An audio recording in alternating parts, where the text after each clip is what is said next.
Disney's The Owl House is a show with a lot of lore, a lot of world building, and after 3 seasons, there are some elements which have been forgotten, ideas which were set up and never paid off. There are many of these unanswered questions, a lot of which due to the cancellation of the show's 3rd season, or at least the majority of it. But today, though, let's identify these unanswered questions and try to solve them with what information we do already have.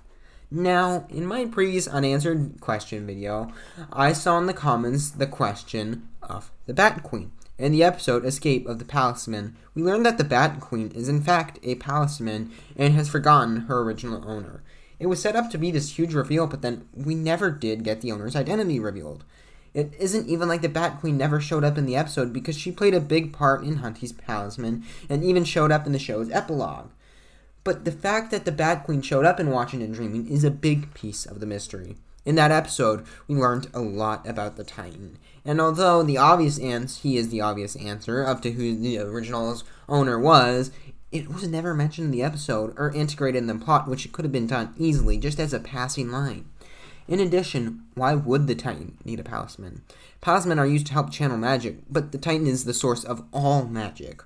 Also, I don't know how the Titan would get palstrom wood if it only grew on top of his cores. My best guess is at some point in the history of the Boylan Isles, there were some demon giants who were abnormally tall. It is the most likely answer, as no Titan should need a palisman, and it needs to be a very long time ago, and I mean, we haven't seen any giants recently, so, maybe during that period where the Stone Sleeper's from. I don't know. Another detail which is important is the question of Hooty. We have always accepted him as something weird in the universe, but we haven't gone much further than that.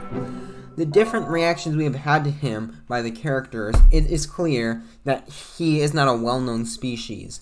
The only other sign of another Hooty, so to speak, lies in the final episode of The Owl House. In Watching and Dreaming, we meet the Titan and see something very interesting with him. Inside of the Titan's eye, there is a creature which looks just like Hooty. But can it really be him? There are some slight differences, like the color of the skin, and just details which don't make sense if you really think about it. If it is Hooty, how did he survive when the Titan couldn't, and how could he gain sentience of his own, and also, how could he survive so long? I also think that the difference in scale between Titan Hooty and our Hooty is too different to compare, because if you scale up the Titan loose meats to the size of the corpse, our Hooty seems way too small to match the one that should be sticking out of his eye. Now, certain worms, and Hooty describes himself as one, can asexually reproduce. So maybe Hooty isn't the original Titan worm creature, but he is related because there needs to be some connection. But another important Hooty question is, how did Hooty meet Ida? Because before Watching and Dreaming, I thought maybe Ida created him because the fight with Lilith, she created those big ones, and Hooty controls the Owl House in a way which a regular creature just probably couldn't. But after seeing the other Hooty with the Titan, it seems the Hooty is related, or at least Hooty is a type of species, so he couldn't be created by Ida, but discovered and then befriended.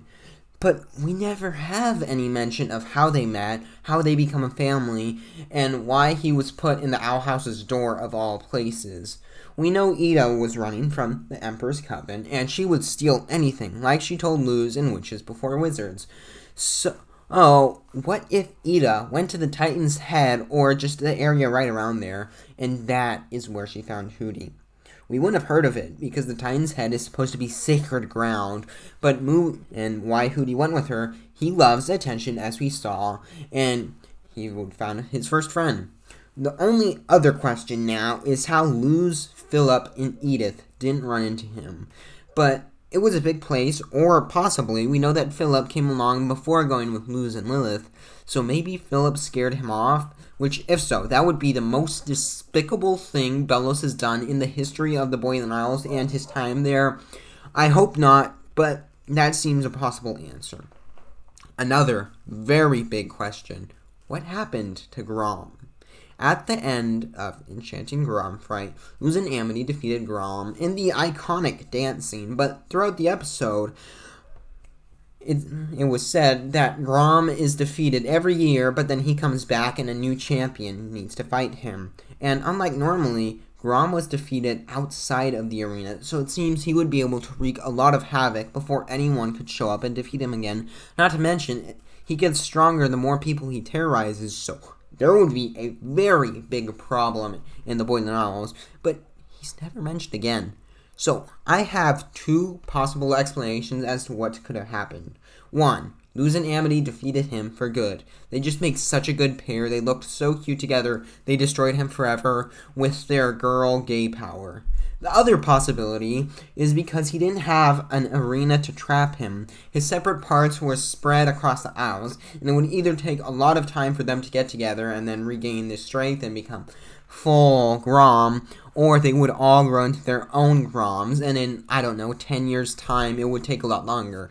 There would be 100 different Groms terrorizing the Isles. When we first got the Watching and Dreaming trailer, we saw Luz fighting her friends, and I thought it had to be something to do with Grom. Grom is such an important part of the show, both inside the story and the fandom with the episode, that it feels weird for Grom just to be sidelined and never mentioned again, especially with how powerful he is, and I would definitely love to see more of him, especially against a more powerful Luz. There are a lot of interesting things in knocking on Hooty's door, but the most important to the overall universe and narrative of the show, yet isn't being talked about enough. For about a second, Hooty opens up a questionnaire to help determine what type of demon King is. Everything goes fine until you read the 7th question, cartoon, and that brings up a lot of questions.